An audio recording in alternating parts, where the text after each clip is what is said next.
Ceci est la manne quotidienne, version audio. Elle a été soigneusement préparée par notre pasteur pour nous aider à grandir spirituellement tout au long d'une année. Aujourd'hui, nous sommes le jeudi 18 août 2022. Nous considérons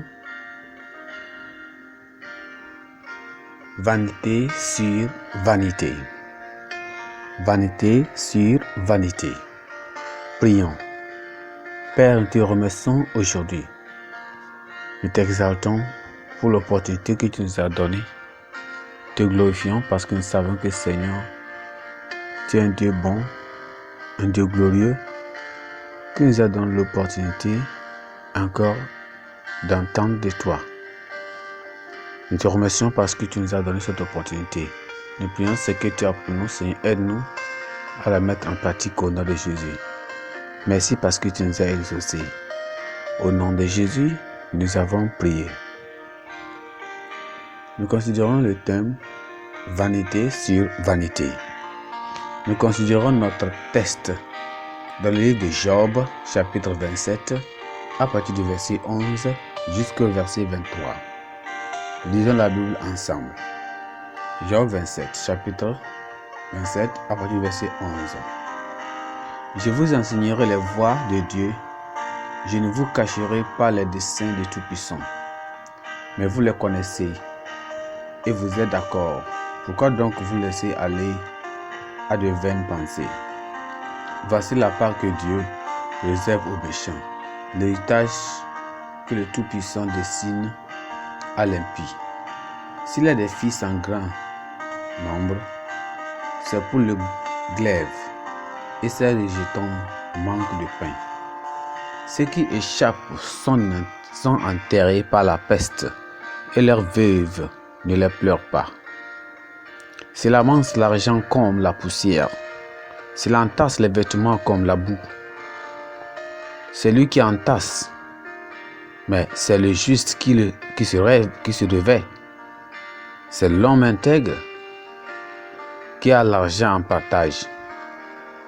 Sa maison est comme celle qui bâtit la teigne, comme la cabane que fait un gardien. Il se couche riche et il meurt dépouillé. Il ouvre les yeux et tout a disparu. Les terreurs le surprennent comme les eaux. Un tourbillon l'enlève au milieu de la nuit. Le vent d'Orient l'emporte et il s'en va. Et il l'arrache violemment de sa demeure. Dieu lance sans pitié des traits contre lui, et le méchant voudrait fuir pour les éviter. On bat les mains à sa chute, et on le siffle à son départ.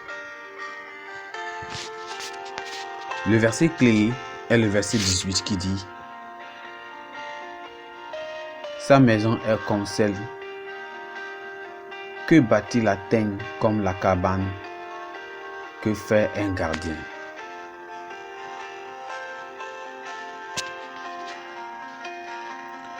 Allons dans le message. Le 25 novembre 1895, une pierre angulaire de glace a été posée à Leadville, Colorado, et ce fut le début de la construction du plus grand palais de grains jamais conçu en Amérique, afin de soutenir l'économie climatique la plus.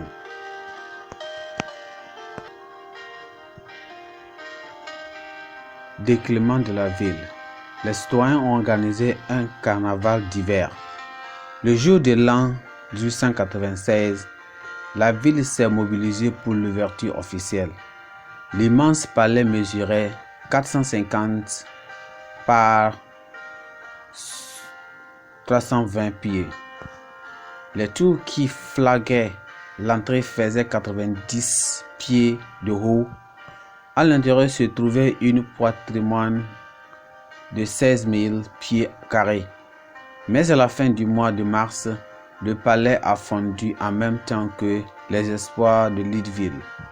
Les milliers de visiteurs avaient dépensé très peu. Job a parlé de la part qu'ont les méchants auprès de Dieu et de l'héritage des oppresseurs. Ils amassent tant de choses, mais cela disparaît et ne représente rien à la lumière de l'éternité. Ils peuvent multiplier les femmes, les enfants, les richesses et même construire des maisons en volant les autres. Mais ils meurent et laissent tout derrière eux. Les terreurs de Dieu s'emparèrent d'eux lorsqu'ils sont à l'apogée de leur célébration et ils finissent par descendre pour affronter la colère et le jugement de Dieu. Quelle vanité! Cela ne suffit en aucun cas que tous les riches sont mauvais. Le problème réside dans le fait de se fier aux richesses au point de commencer à ignorer Dieu et sa parole. Les gens se concentrent sur la manière d'atteindre les objectifs qu'ils se sont fixés, sans inclure Dieu dans leurs plans. Ce qu'ils finissent par construire est comme le plus grand palais de grâce de Leadville, qui a fini par se fondre avec les attentes et les espaces économiques de la ville. Il y a un vide dans le cœur humain qui ne peut pas être comblé ou satisfait avec beaucoup d'alcool, de cigarettes, de fêtes et de réjouissances. Seul Dieu le peut. Par conséquent, vous ne devez pas continuer à ignorer les incitations intérieures du Saint-Esprit qui vous appellent à la repentance et à une vie nouvelle en Christ. Dieu nous appelle aujourd'hui à ne plus tout s'accaparer des richesses du monde, toujours penser à des choses de ce monde et oublier que ces choses passeront comme nous les avons vues. Plutôt penser à des choses éternelles qui sont au ciel.